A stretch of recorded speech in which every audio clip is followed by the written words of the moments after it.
tira foto não, que eu vou chorar. Olha lá, são um bicholinho. Cara de mongol das duas, gente.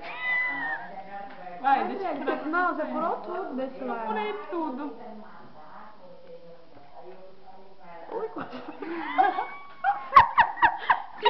Você quase furou com o quê? O olho? Silicone é igual isso aqui, né? Silicone de peito. Não sei. Ah, furou. Nós vamos colocar as bolinhas da Vamos fazer cirurgia, Adriele. Vamos.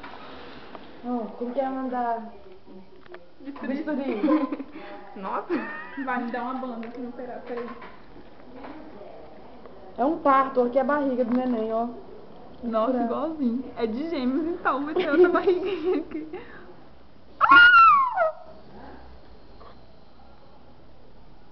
Peraí, Renata, você também tá fazendo minha operação. Olha que legal.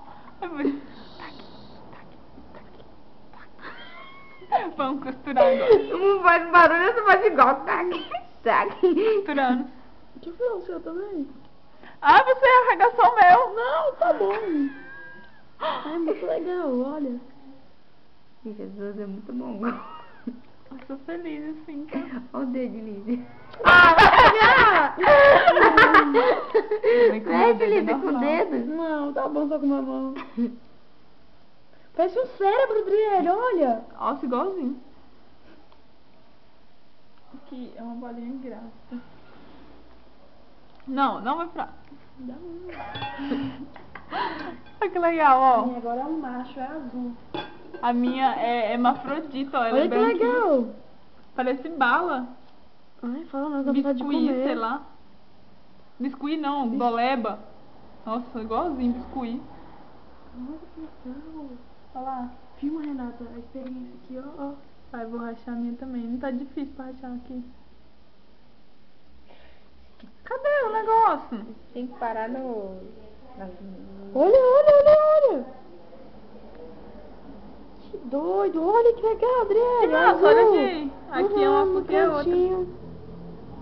Eu vou bagunçar ela lá dentro. Que legal. Olha que legal, olha lá dentro. Parece que tá quebrado, ó. Implanta, me dá um pouquinho do seu azul. Vai rachar. Vamos partir. Vamos, já sei, vamos descascar o que deixar oco.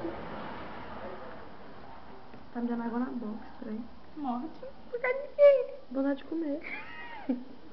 Parecia aquele negócio, como é que é o nome? Como é que é o negócio? Parece Gelatina. minhoquinha. Minhoca. Ai, cheguei a passar. Olha o caderno dele. Eu senti umas gotinhas. Meu caderno de química! Dele. Enrugou tudo! Vou descobrir aqui de novo. Fazer transplante agora de um caderno meu, olha! Mentira. Pode colocar aqui, né? Pode. Vai misturar pra esconder, né? Vai brincar. Vou botar um embaixo, ixi, quebrou mais. Adriele, também foi um susto. Você fazia assim. Não, meu susto. Ui, e agora? Botar no sol. Como é que vai escrever? Olha. Será que minha mãe tá onde? Ai, chega de fumar.